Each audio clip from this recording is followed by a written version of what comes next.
Hello, everyone. Good morning. Happy Tuesday. It's Dave Neal here, stand-up comic, host of Bachelor in Paradise, a guy's review. We've got a very interesting conversation. I'm going to share just a piece of it with you.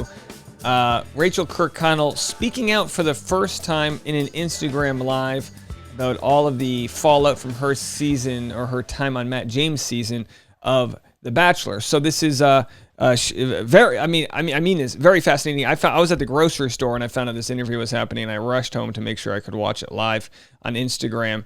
I believe these are good conversations to have. We'll get into that whole debate.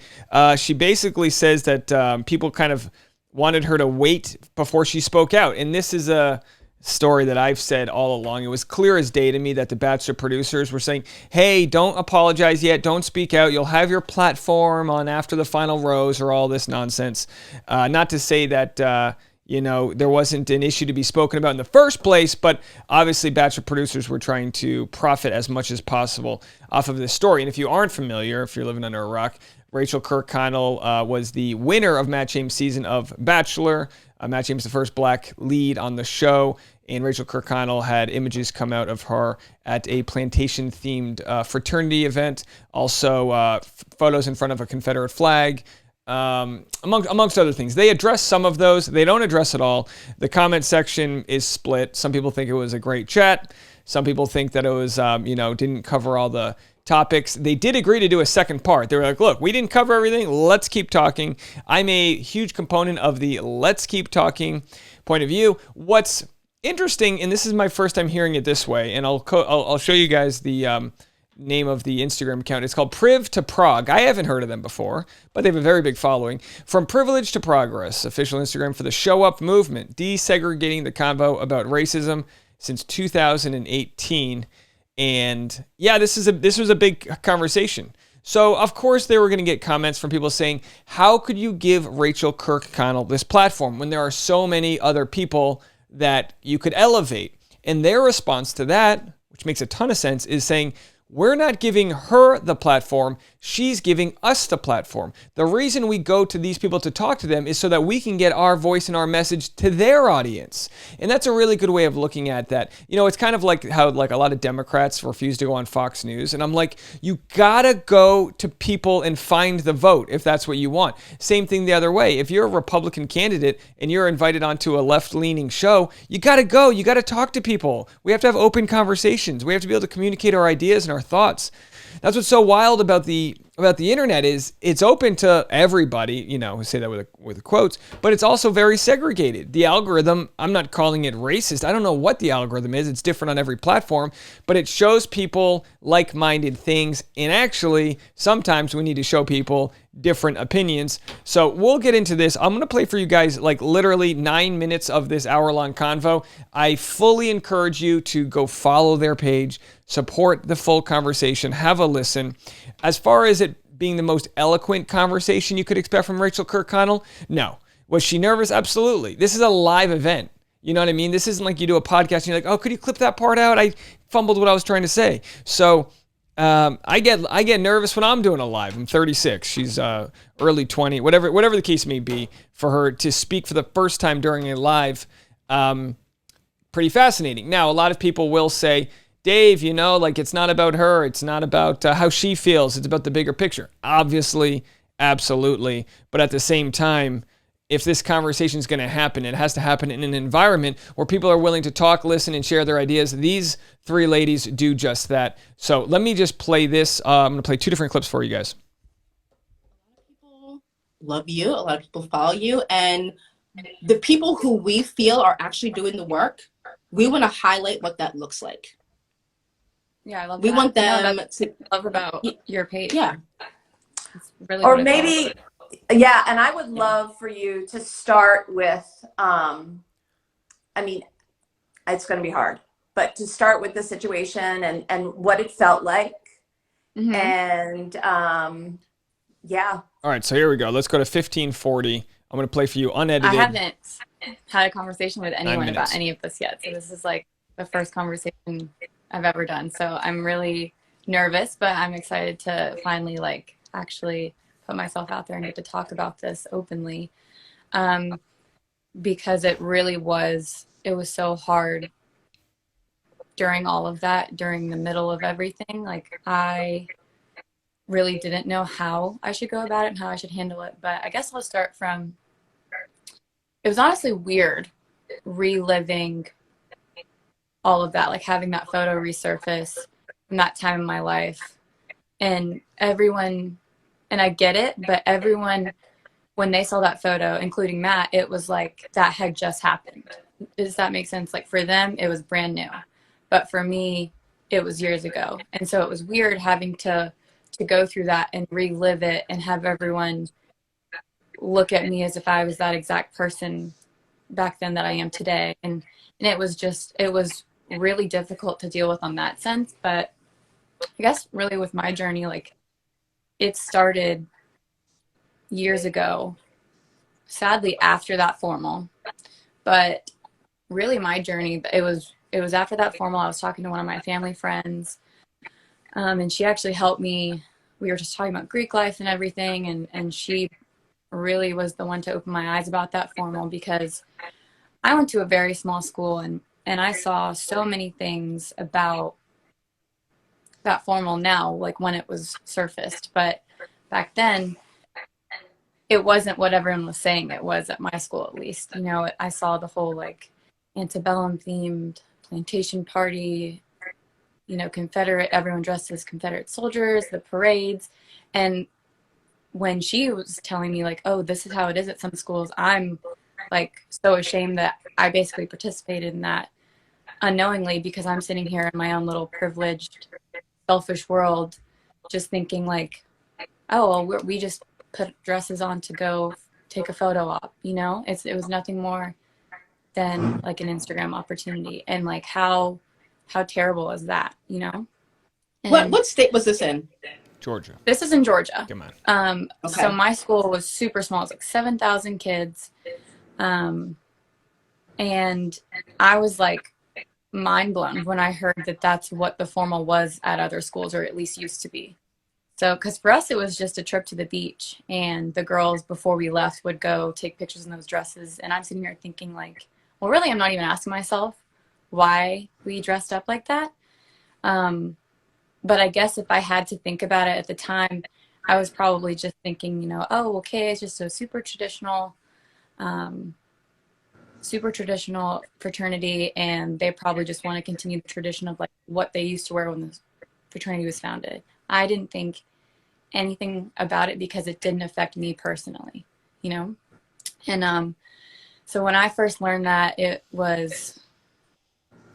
was really ashamed that I unknowingly participated in that and basically continued that tradition. And then between that and just a lot of other things about Greek life, I was like, I don't want to be a part of this anymore. So I dropped out after that. And I guess that's the first time my eyes opened about, okay, like there's a difference between being not racist and anti-racist. Because back then, if you would have asked me, like, are you a racist person? I would be like, of course I'm not. You know, like I would never, ever, ever judge someone by their skin color, or, you know, be prejudiced towards them or racist towards them. Like that was like, I would have never, ever considered myself that back then.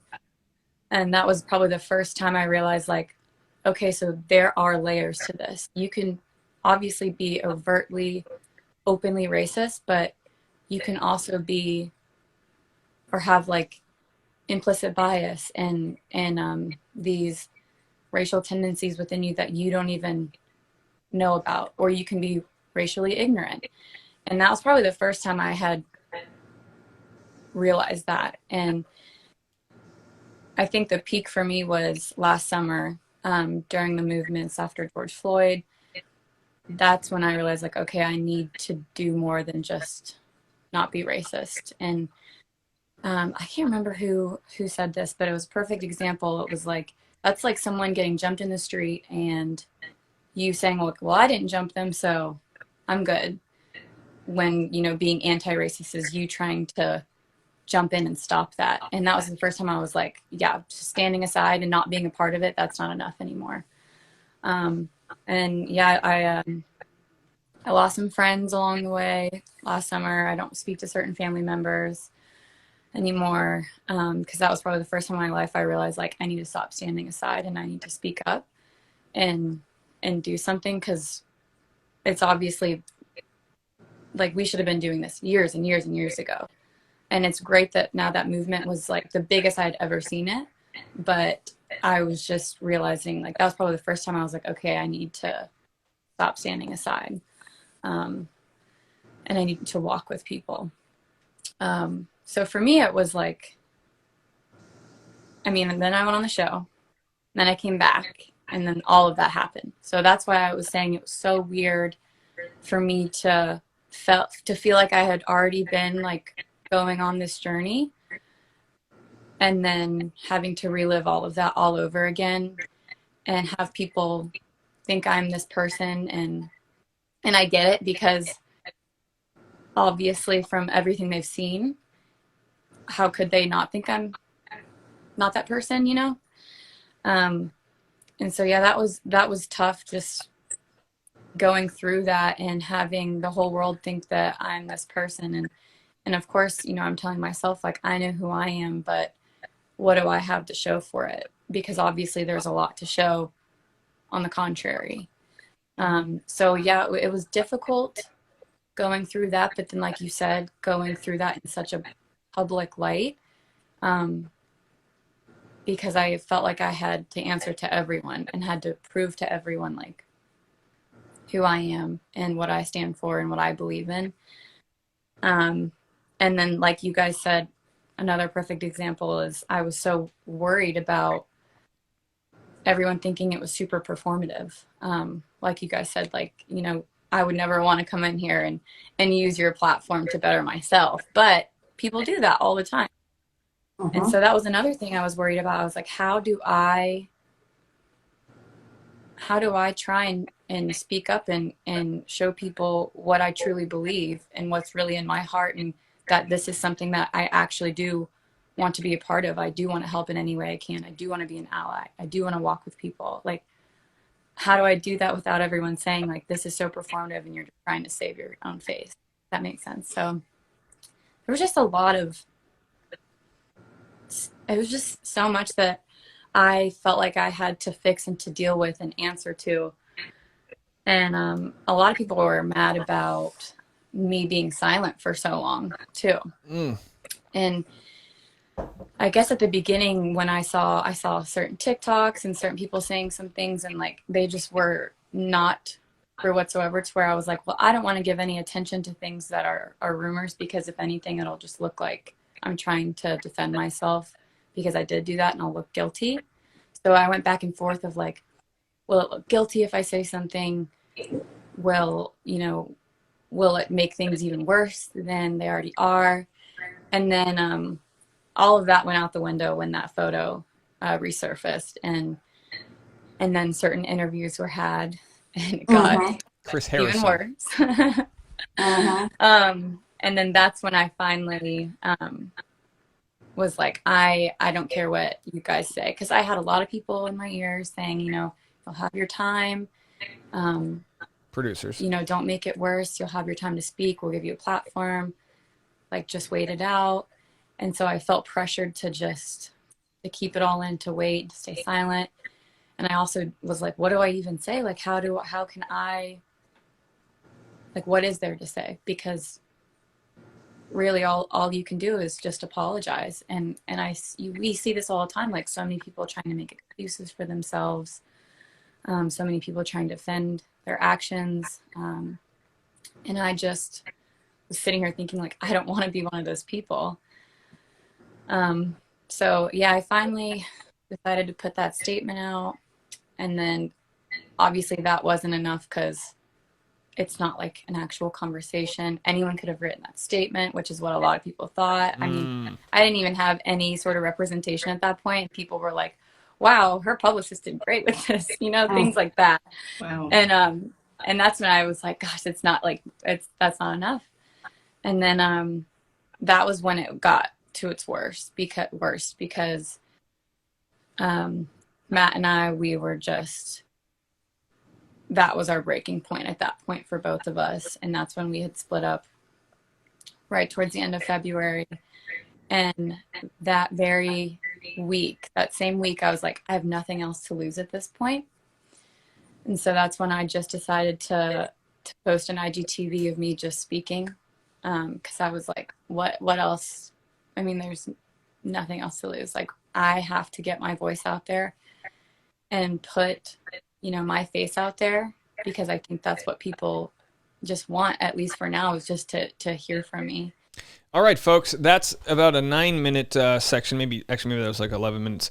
Either way, you got to go watch the whole thing. You got to go support them. If you believe in this cause, the Priv to Prague, you got to share it on your Instagram. That's the best way to support it. Leave a comment here. By all means, do all that, but take the action to go out there. I purposefully didn't share any other aspects of the interview because I really want to get you guys to go. My watching this is just a reaction. I really want to push it. When it comes to sharing things on different platforms, this is what has to happen, right? We have 40,000 subscribers. So this is what you do. You got to go out and watch. You got to go watch the full thing. You got to go support these ladies and the work that they're doing. Share it on your Instagram stories, to tag a friend. Do whatever you got to do. Sharing it on my page is just to get your eyeballs on it, because not everyone that watches my YouTube is on Instagram and vice versa. So we're sharing these conversations on different platforms. Look, you're going to get comments in either direction. While we understand the need for this convo, it's still disappointing that she's still centering herself in her own suffering. She could be highlighting growth by acknowledging the pain this causes for Black people. I think she just went for 11 minutes and she keeps on going. And I think there's like this butterfly release in her chest of all of the emotions from it all, because she hasn't spoken publicly since she made that video. So we'll click on her page right here. Of course, she made an apology. Everyone said it was her PR team. She said, I don't have PR. And so then she made a video. So I'll just show you. This is it right here. This is the video. And then it's the first Instagram TV and only one here. 3.5 million views. I mean, this was it. This was her post-breakup, end of February, deciding I need to talk to people. And of all the videos, of all the apologies in Bachelor Nation, Chris Harrison, Taylor Nolan, Demi, Hannah Brown, of all of the different ones, this one hits the nail on the head. She says, I'm not the victim. Don't make excuses for me. She kind of reiterates all the things. What I did was wrong. She wasn't making excuses like everyone else, including myself, was saying, hey, you grew up in Georgia. You didn't know what a Confederate flag, this and that. Including in this conversation, oh, wrong one.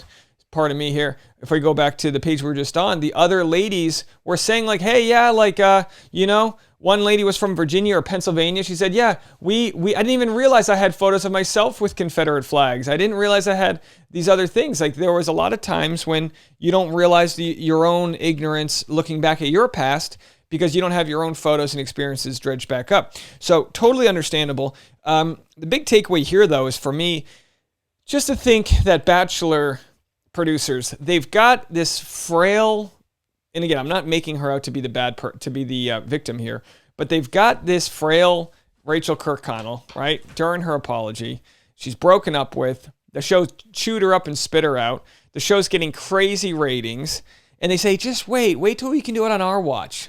How disappointing to the producers. How disappointing that they didn't provide her with the tools, a PR team, none of that to sort of help her navigate the direction she needs to go in. They wrapped shooting, they were in post-production, and then they just like fed her to the wolves, really. And she had to figure it out for herself, and that's her story to tell. They did say they'll do another part, so this won't be the finale, that we hear from them. But again, I have to tell you, Priv to Prague, go give them a follow. And this is important that you support the creators. We're a recap channel. We're a commentary channel. We see the different videos, and I always try to give a slice of what went down, but not the full thing, so you guys can go over there. It's got 69,000 views. Rachael Kirkconnell's original apology has 3.5 million. So it'd be nice to get this up, into a bigger following. They've got about 500,000 followers right now, and they were able to get a good amount from Rachael herself, who I believe is up in the million or so followers. Let's see how many she has here. And yeah, that's how you share different platforms to create 785,000. That's how you share different platforms to kind of create as much awareness as possible. So some people left comments saying that they didn't think she was doing enough of the work, and how do you show what that work is? And Rachael's response to that was saying, hey, no matter what I do, it's going to come off performative. And my thought is, look, it might come off performative, and you just have to accept that. To a number of people, they're going to remain skeptical. And like Rachael said, she says, I know I'm not racist, but I have nothing to show for that, and I only have things to show that I am racist. So she completely acknowledges that, like, look, when she broke it down, she was like, whether I've done work or not, if people can't see the work that I've done, then did it really happen, kind of. And now that she's got a following, she can share that. And she's got what appears to be an awareness tab. I think that's the one where she includes all of the resources and things like that. So you can go click on her page. And a lot of people in the comment section is like, what has she done? What is, and it's like, well, she's collected, a lot of literature, and she's got a following of, 750,000 people there. So that is good work to do. Look at this from 64 weeks ago. Can you believe? This is pretty, wait, am I on the wrong page? I might be on the wrong page. I'm so sorry. No, this is Rachael's page. Anyway, go into her page and you can, I'm sorry, I was just looking at it. I do Tuesday morning, guys. It was a late night of live streams. She's got her awareness tab here. Now, am I mistaken? Didn't this stuff all go down like 8 months ago? So she has things from a year and a half ago of, different things that she shared, different ways to talk about, anyway, so the point is it's not to make Rachael a hero here. It's to say, if you're not being anti-racist, then you're not really helping the problem. And good for her and good for these other ladies for sharing their message. Let me know what you guys think. I know I get comments all the time saying, oh, Dave, how could you, by supporting Matt James and Rachael Kirkconnell, I'm a racist. Like the line just keeps going down. And you know me, I've said this all along, that I think the key to having difficult conversations is just being willing to either come off the wrong way, being willing to say something ignorant in the hope of finding the right answers, and just being able to have that conversation. We do it all the time with the voicemail line and all that. Next up, Chris Harrison. Get him on the channel. Get him on. Will that happen? No idea, but I'd love to see it. We haven't heard him really open up, and maybe he won't. Maybe he won't with his non-disclosure agreement from exiting the show. Who really knows? But of course, he's a big part of this whole story here, what went down there. So as long as they're going to keep talking about these issues, I will keep reporting on them very gladly. I think this is good progress to have these conversations. And if they fell short in any which way, there's going to be a part 2. So if everyone's like, oh my gosh, how didn't you mention this? There was a lot of misinformation in the comment sections, people saying things that were then being debunked and this and that. There's just a lot out there. So the best we can hope for is that Rachael just kind of line item addresses all of them. They didn't want to get into everything because they could speak for 20 hours. So they wanted to get into some very specific things. I know these ladies are going to get a lot of hate from groups that they are allies and groups that they are a part of. This is just what's going to happen. And I think they knew this before they even did the interview. Just the way they were like, hey, this is how we're going to use our platform. We're going to share it with hers, and this is how it's going to work. And not everyone's going to be okay with that. A lot of people say, nope, cut people off. And you know what? That's just not how we grow as a society. That just creates more division in my eyes. Let me know what you guys think. Leave a comment, like this video, subscribe if you haven't already, and I will talk to you guys later. Bye now.